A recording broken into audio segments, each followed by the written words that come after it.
Hello YouTubers and welcome to DotA Pro Tips. This is Robert Harriet from Everything Under the Sun. On this episode we'll be looking at some simple tips and tricks that can make you a much more effective juker with puck.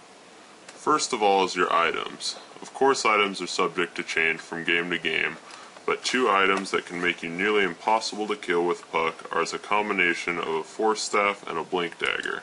When properly used with your illusory orb and phase shift, you will be nearly impossible to kill.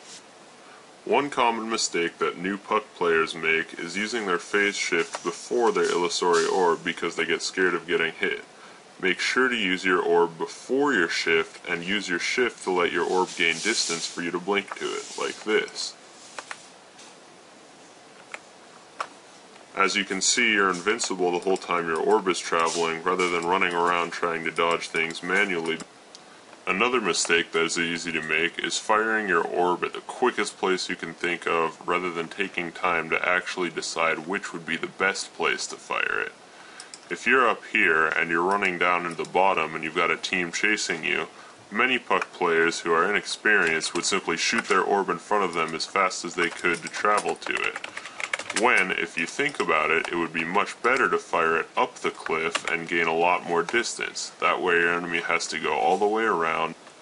Another thing that can make your puck much harder to kill, especially against melee heroes, is using impassable terrain. This is a great example of impassable terrain. If you fire yourself into here with an orb, you can see that it gives great vision all around, and you can't be attacked from any direction by melee heroes. Another tip is maximizing the effect of your late game Shiva's Guard.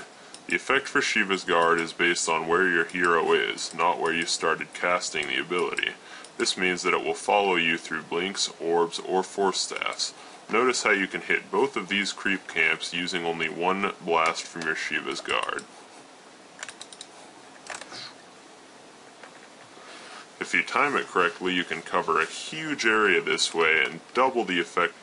The final thing to pay attention to is correct usage of your force staff and blink dagger.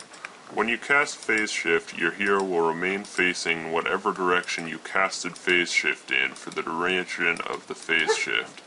So if you phase shift this way and press your force staff, you will also force staff in that direction.